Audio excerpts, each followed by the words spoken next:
We're live. Oh, we're live. Hello. Happy Friday. Happy Friday, dear. And everyone out there. It's been a busy week. It has. A good one. A good one. A fun one. Super happy. But very busy. But it seemed like a long week because I'm so glad that it's Friday. And I hope everyone else out there has had a great week too. I know. I had a friend just say yesterday, I'm so happy you made it to Friday Eve. Oh. I'm happy that we've all made it to Friday. Yeah. Good job, everybody. Round of applause for you all. Today's episode, we are talking about typography and how to boost your brand with the right choices in typography. It is the silent thing that is involved in your branding. Ooh, I like that. So typography, Kara, take me into the world of typography and tell me what you know. You know, when entering into an art program, the last thing you think of is fonts. When I thought of fonts, I thought of when you're in elementary school and you start playing around on a computer, and instead of making your report in Times Roman numeral like they ask, you make it in that Curly's font. Oh my gosh. You make the whole thing in the Curls font. That's what I thought of. And I had beginning of my sophomore year, a class dedicated to typography. And we went over, different types, how to create them, how to format them, but not only that, how to make a brand with only typography, which was new to me, but at the same time, we actually know a lot of brands out there that are completely just type. Nice. Well, I'm excited to share this with the world today. Just as a preface to this conversation, this is our final week on branding. We will jump into some new topics here pretty soon, and we'll touch on that at the end about what's going to happen next week and what we're going to lead into. But so branding, typography is super important to have the right type. Why do I need to have the right one? Well, it plays an important role. It plays an important role because just like color, it does invoke feelings and represents your business, and it gives a visual representation.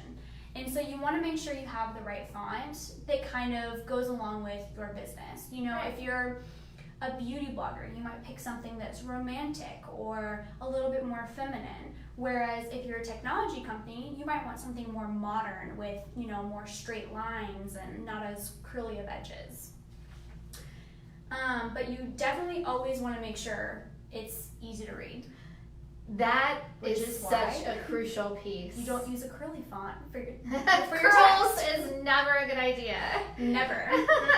To write a report. You always want to make sure it's easy, because if it's easy to read, you're doing your job. You want to make sure you're engaging a customer or someone who's interested in your business, and you want to kind of guide them, whether it's your website or even packaging at a grocery store. You want to guide them through those ingredients. You want to guide them through telling them about the product or about the business even. Right. And you want to persuade them to buy. Yeah, so one of the trends today with a lot of more feminine brands or bloggers or beauty products and things is this beautiful script style of kind of handwritten script. Yes. And it's such a beautiful, there are a lot of beautiful fonts out there in that style, but I have seen some. You got to pick the right one that is still legible. You can't read half the word, or you think the C is a D, or there's just. And sometimes if you're the one choosing the font and you're the one writing out the word on the paper or I guess the Word document or anything like that, you always want to make sure if you are picking a font that's like that, have an outside source who hasn't typed it themselves and sees what words and letters are going. Make sure you have an outside source check it first, because it could be legible to you, but it could not be legible to me. Right. To the average person, you need to make sure that the average person is able to read and understand what you're trying to say. It's very important, especially if you're in the e-commerce type world. Absolutely. But there are 4 ways to boost your branding with typography. The 4 main things that typography does for your business is it does set the mood. It can directly and indirectly impact people. There is a statement that's kind of a fact. Good typography goes unnoticed. If you're walking through a grocery store, you're not noticing the type. There is an occasion where you will walk around somewhere, see a billboard, see an ad, and you're going to stop and go, ugh, because it's bad typography. That's how you know. If you're stopping and you're noticing, that's probably why. As an example, we had a meeting this morning with someone who, who has this brand, and she was kind of questioning, do I need to redo this? Do I need to change it a little bit? But the minute I met her a week ago and got her card, I brought it back to the office to you, and I was like, oh my gosh, don't you love her branding? It's so pretty. I love it. I love the colors. I love the style. And the typography, because it is a typographic. We're kind of nerds about branding and design. So it gets real nerdy when you talk about typography. About the spacing and the kerning. Right, but we get excited when we see some typography or branding or image that's done really, really well. But for the most people are going to just remember you for what you did wrong, quite honestly. True, because the way that human nature works. And so the way our brains work is we're going to process that information and really remember it's standing out for a bad reason. So I've also pointed out things to Kara and said, oh, those people I wonder if they're interested in getting our help, so not being judgy about it, but just really genuinely wanted to help people. Not everyone's educated on it was typography. A company that had paid, I'm sure, thousands of dollars to advertise at a big community event. I was like, ooh, if you're going to pour all your money into that level of advertising, you better... thousands of dollars. You bet, like several thousands, I'm sure. Better have your stuff on point. Yeah, for sure. But also going with the mood, it does also convey a personality of your brand. Like we had mentioned, with the bloggers and the romantic and the handwriting and the script. It kind of gives a feeling and the personality of what you're getting. The second thing is that it works silently. Going back again to the factor, if it's good typography, you're not going to notice it. And then the third one is that it conveys meaning. Yeah, a font can say a lot. So, like we were talking earlier, if you have that really modern, chic font that you're using, but your product or service is supposed to be like this rugged, it does. You're sitting there industrial. You're thinking, did you change like the name of the company and it's switching, or like did you buy the company buy this outdoor thing and it's so random? Doesn't make sense. Needs to match. You need to get those different design elements all in alignment. Yes. And then the last one is that it changes perceptions. It defines impact on perception of consumers. Absolutely. So, the wrong typography, it sounds so silly probably to the average person, but it really can make a huge impact and change the way you feel about doing. But it's really what we go back to. When we started these videos and we started with the topic of branding, what we were talking about was, your brand is so much more than just a logo or just your typography. How everything flows it together. Makes people feel when you see it. It's really about evoking those emotions. And tapping in and connecting on an emotional level with someone. Yeah, and kind of going back to what we talked about with colors and how, blue is used a lot for businesses that need trust and need you to feel secure, like banks and all those sorts of things. But, for example, I'm not, a clothing store, if it has kind of like a graffiti type logo type feel in the store, okay, that's kind of cool. I might check it out. Yeah. But a bank or a technology company, I'm going to be like, what am I getting? That's the biggest thing. People go, what am I getting with your service? What am I getting item-wise? They're wondering, well, this doesn't match up. Am I going to trust you? You don't want any ambiguity in someone's mind or asking any unnecessary questions. You want it to speak for itself. Yeah. Do you have examples? I always have examples now. So, some examples of other companies that have a typographic logo. Coca-Cola. So, they are a liquid, so they want to have some kind of flow and fluid kind of curvy lines with it. And then it's like a very relaxing, fun, chill kind of. Well, Coke has been around for years too, and it kind of is like that. good old fashioned, my go-to, you know, kind of like family. Right. And that's kind of what this logo kind of represents. It kind of makes me feel like it's been around for a while. Mm-hmm. Yeah. Okay. So, the next one, Ford. Ford kind of has the same kind of vibe that like Mm-hmm. it's nice and like a teensy bit fancy, but it's still accessible, I feel like. Yeah, affordable. It's accessible, affordable, like the traditional kind of feel to it as well. Yeah, still kind of like that particular font, like that F looks like it's very old-timey to me. Right, So, it goes back to, you know, it's been around for a while, I can trust it. It's Right. also in blue, going back to our color, if you've watched that. Right. And Ford, the all-American brand, you know? Yeah. So it goes back to the red, white, and blue kind of vibe. I feel like the patriotic thing, too. Oh, good point. Didn't even think about that. H&M, they have a very kind of like you've taken a paintbrush, you just kind of like swished it. Right. And they're a fashion brand, and they're also about promoting, you know, affordable, you know, fashion forward clothing.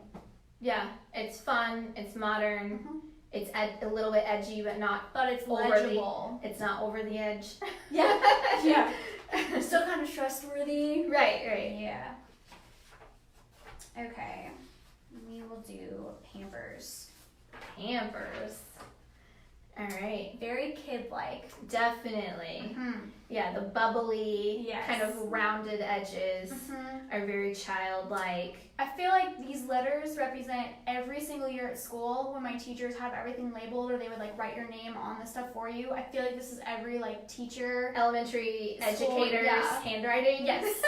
Yes, for sure. It's large, it's legible, but it's still kind of soft. Yeah, it's welcoming, it's friendly. Well, I guess that kind of, you know, makes sense too, because you want it to feel kind of like lovable as well as Right. like secure, and that's kind of what a parent and a Comfortable. teacher feels like. Yeah.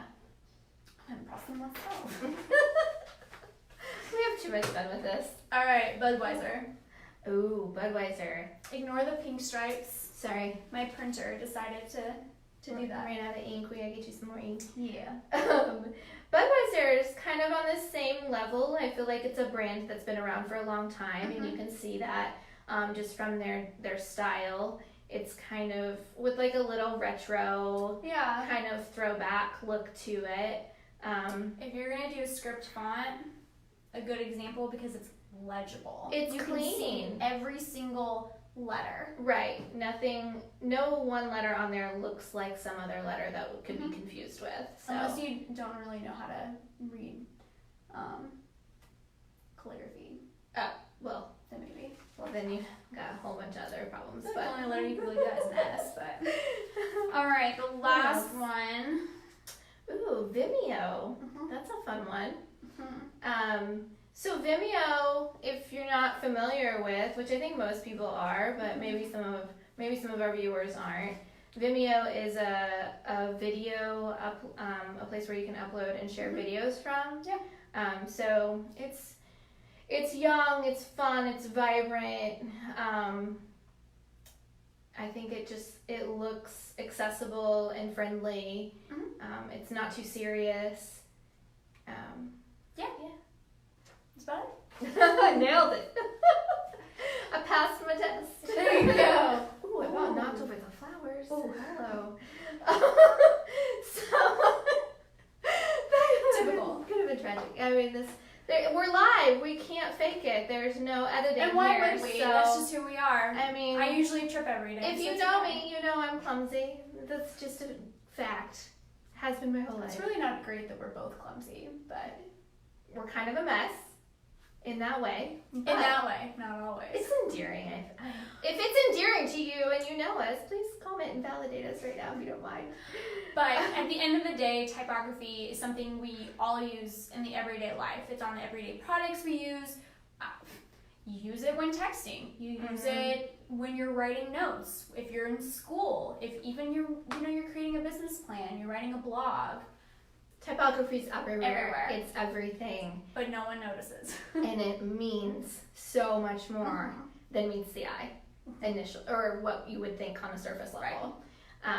There's so much more to it. So hopefully you found that interesting, and if you have questions at all about typography and choosing the right one, or like that client this morning that was like, I need an outside perspective, do I need to change this, do I not, we're always happy to help and just give some feedback, some professional feedback. So drop questions in the comments, shoot us an email if you'd like, or a private message on our page, and just next week. So we're going to talk about next week, Lil.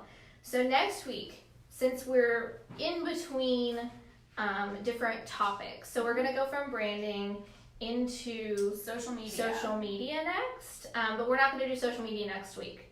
We are going to take a break.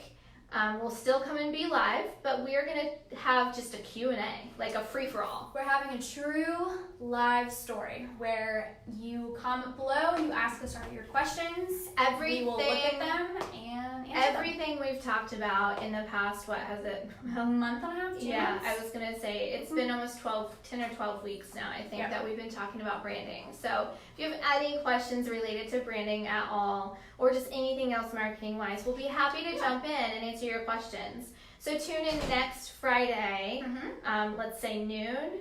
Yeah, so that way we can catch people on their lunch breaks, and we want to make a point of having this open forum question to answer you guys' questions and have them be accessible to you, and we plan on doing this in between each topic.